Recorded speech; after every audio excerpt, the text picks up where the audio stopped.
And the biggest addition, more so than anything else, Greg Roman out, Todd Monken in. Todd Monken has unleashed Lamar Jackson. Todd Monken has granted Lamar Jackson the privilege of calling audibles, something he has never been allowed to do.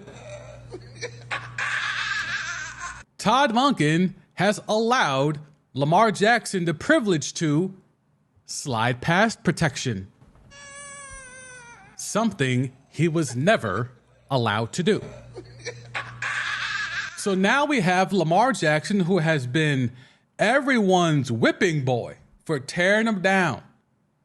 He's a running back, can't throw, can't make all the throws. What happens when you take his legs away? You can't sustain that longevity playing like that, etc., etc., etc.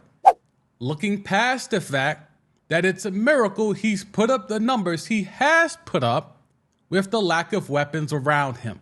So now the Ravens did the genius thing of surrounding their franchise quarterback with actual weapons. And it starts, to me, not with Odell Beckham Jr., it starts with Zay Flowers. Now, he's very polarizing. You're either very high on Zay Flowers or you're mid on Zay Flowers. Everything I've seen, training camp, preseason, how they claim they're going to use him, it seems like it fits his skill set extremely well. If they're going to use him to his skill set, he's going to be a slot guy. He's a guy you can move around, interchangeable. I wouldn't be surprised if they do some gadget plays involved in him. Like, he's the type of guy, he's one of those guys where just get the ball in his hands, pause, and let him do some things. Let him figure it out. And you pair that with Odell. We know Odell like to throw, right? You could definitely see a couple of, trick plays to where Odell is getting the rock and he's chucking it deep to either Zay or even Lamar. I wouldn't be surprised if Monken's got that in his bag because Odell got an arm. So I think the versatility of this offense is what's the most impressive. As much as it is just the fact of, hey, Lamar, you can actually be a real professional QB now and call checks at the line, call out, pass pro and do check routes. Hot routes. You can do all of that now, Lamar. You're welcome. Now that he's allowed to do that, as if he's never had that, he had that privilege in college and won a Heisman, but let me not go down that road again. So it's there for the taking. The offense is built. The offense is built. It's a good old line. Is it a great old line? Not in my opinion. Good old line. You still got Mark Andrews. You still got Lamar. J.K. Dobbins, coming off the injury, I think he looked better than I would have thought he would have coming off the injuries he sustained, and he was able to be respectable. Now, assuming health and assuming he actually plays, because he's bickering about a contract, he's trying to assert himself into the Josh Jacobs, Saquon, Tony Pollard discussions, but he ain't that, not yet anyway. But he's trying to put himself of that ilk. But the offense is built. Bateman, a lot of people have been selling me on Bateman. I'm not saying he's not good. I'm not saying he's not, there's people that's telling me he's the real number one on this offense in terms of wide receivers. That could be the case. I don't know. Everything about this Ravens offense is wait and see. Nobody knows anything when it comes to this Ravens offense. No one can definitively say, I know how they're going to play out. I know how they're going to look. No, you do not know. We haven't seen it. Lamar is healthy. Odell is healthy. Bateman is healthy. Zay Flowers is young. He's energetic. He's very versatile. The O-line looks to be healthy. Mark Andrews is healthy. This is something that's been unearthed. Todd Monken now can actually do things with this offense that has never been done before with the Baltimore Ravens. Like the history of this organization. Monken is a guy that could come in here. He likes doing two tight ends. So where is he? My man's, everyone's telling me about Likely. Everyone's saying Likely is a guy that can flash in this offense with Monken in his 2 tight end base set. We'll see how that looks. So there's a lot of guys here that can flash. I think Aguilar can flash in spots. Duvernay, I mean, I'm not that sold on that, but Aguilar, we know what he's good at. He's only good at one thing. So I think he'll be used to put out there and stretch the field vertically. They'll see how that goes. 31 personnel, I'm not opposed to it. I'm not opposed to 31 personnel, especially if Zay is who we think he is. So I think with this Ravens thing, it's all about wait and see, because no one can really say definitively right now how this offense is going to look. And I think when it comes down to it, it's like, if OBJ isn't the number one, and we could argue that OBJ's days of being the number one is over, I wouldn't push back too crazy against that. But if that's the case, then who's the number one? And then that's where I've had people sell me on Bateman. And I'm not completely buying, but I understand what they're doing. He certainly was drafted to be a guy that potentially could be a number one, but is he ready for that step? And if it's Lamar's been able to throw successfully from the pocket against a lot of good defensive formations. He's been good against zone. He's been good against man, different formations of zone. So the issue isn't that. How do you take advantage of Lamar's ability? It's not like Lamar's now going to be a drop back QB. You're still going to take advantage of Lamar's skill set of running the rock. You're still going to take advantage of him using his legs to create opportunities for others. But instead of creating opportunities for, Sammy Watkins of the world, you're creating opportunities for Zay Flowers and Odell Beckham Jr. That's the difference. When Lamar is running around and he's scrambling out the pocket and he's trying to figure out and someone needs to freelance, we know what Odell can do freelancing. Zay Flowers has the look of someone and the skill set of someone who can be dynamic freestyling. And Bateman could be that guy as well. And we know Andrews is always there. So potentially, and that's the key word here, potentially for this Ravens offense, they look the part. Now, in my opinion, you can't argue that this offense can be better than Cincinnati's. Only because we've seen the Bengals offense be dynamic. We're all projecting the Ravens offense to be dynamic, but we don't know that yet. So on paper, this looks to be like, obviously, clearly the best offensive skill set weapons that Lamar's ever had. But overall, this looks to just be a really good offense top to bottom. Now, depth is an issue here. If Odell isn't fully back to himself, and if Bateman is still trying to get back through it, I have no faith in Aguilar or Duvernay getting an increased role. I have absolutely no faith. So you're asking Odell, who hasn't been healthy for a full season in a very long time, and Bateman, who in his short career hasn't shown to be the most healthy. You're asking these two guys to give you 16, 17 games.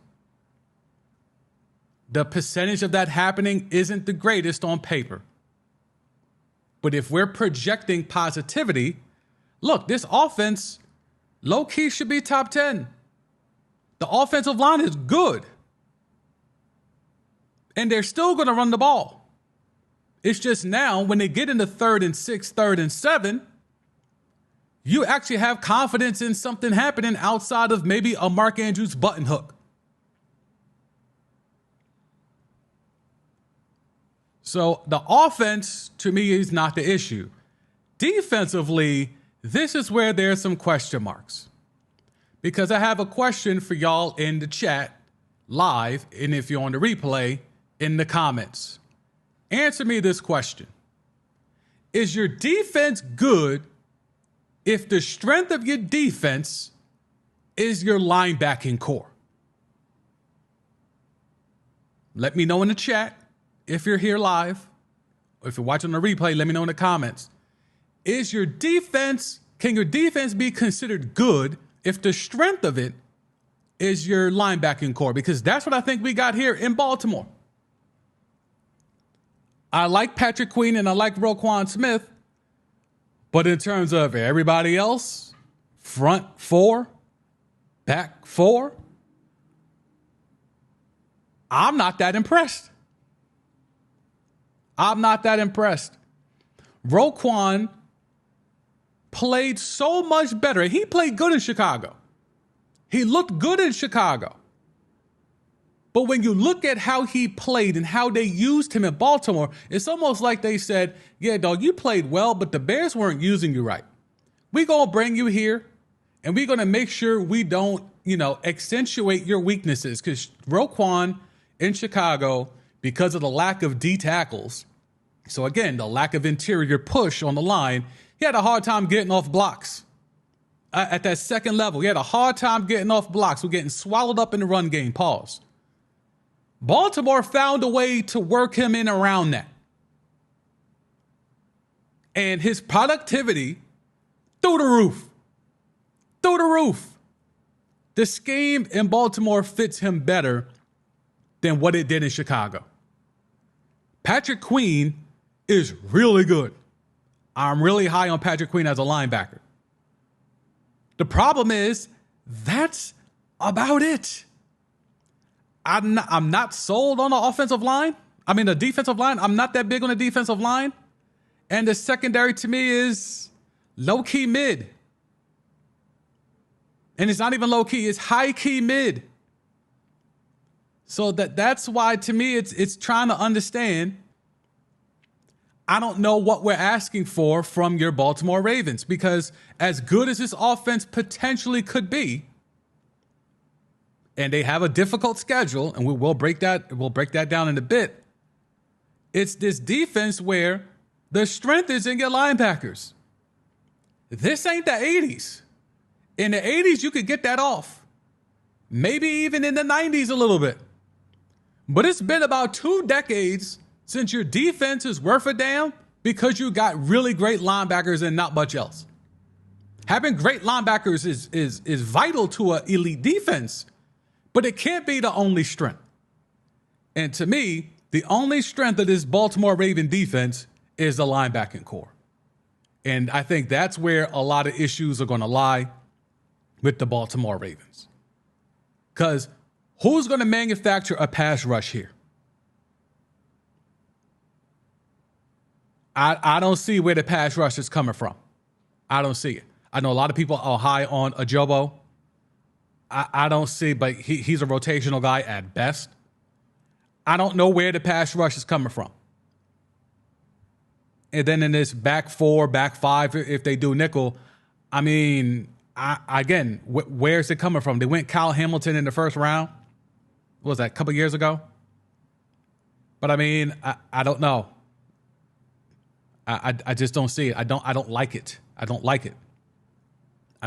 So, the defense to me is where the bugaboo is, and then that's why, to me, even though the Bengals have issues on defense as well, I think the fact that we haven't seen the Ravens offense live in person yet, and the fact that the defense for the Ravens is primarily based on the strength of their linebackers, those are 2 big enough question marks for me to still give the Bengals the edge to take this division. So the Baltimore Ravens, offense on paper with a new OC, with a healthy paid Lamar Jackson, with a healthy Odell Beckham, with, unleashing Zay Flowers, looks to be the part on paper. Defense, to me, lacks a lot. Love the linebackers and not much else. So, where does that put us when it comes to over-unders for the Baltimore Ravens? 10.5 is the number. The under is the favorite. 10.5 wins for the Baltimore Ravens. Let me know in the chat and in the comments. They start with the Houston Texans. Cincinnati. So one thing you notice here, that bye week is hella far. That bye week is in December. So they got 3 months of football before they get a bye week. That's something to keep an eye on when it comes to fantasy. They get a hella late bye week. And that includes a trip overseas to London. So no bye week after the London trip. So the Ravens start off with the Texans and they go at Cincinnati. Colts. We don't know if Jonathan Taylor will be there or not. Then they go on a 3-game road trip here with two division games and the Titans overseas in London. This is a pretty rough stretch here. Browns, Steelers, Tennessee, and London. And then you come back and you got to deal with potentially the offensive firepower of the Detroit Lions. Then you have Arizona, Seattle, Cleveland again. So they get rid of Cleveland relatively early. And Cincinnati. They get rid of Cleveland and Cincinnati relatively early.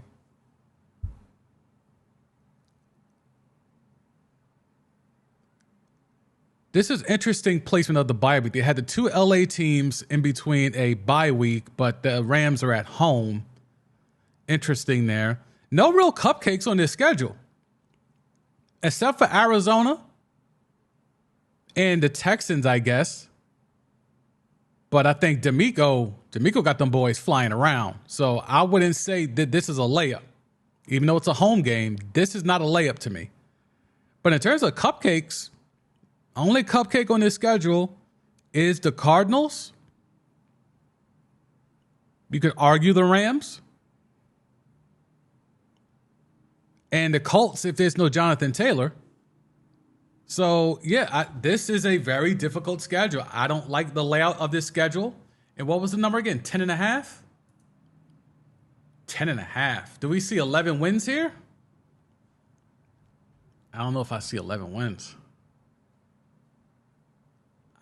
I think I see 10. I'm more locked in on 10 than I am 11.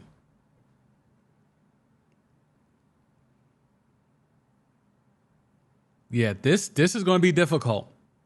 This schedule is spaced out. It's stacked really intelligently. The AI algorithm that does the scheduling really put together a very slick schedule here. Because you got the little 3-game run here, all road games, including a London trip.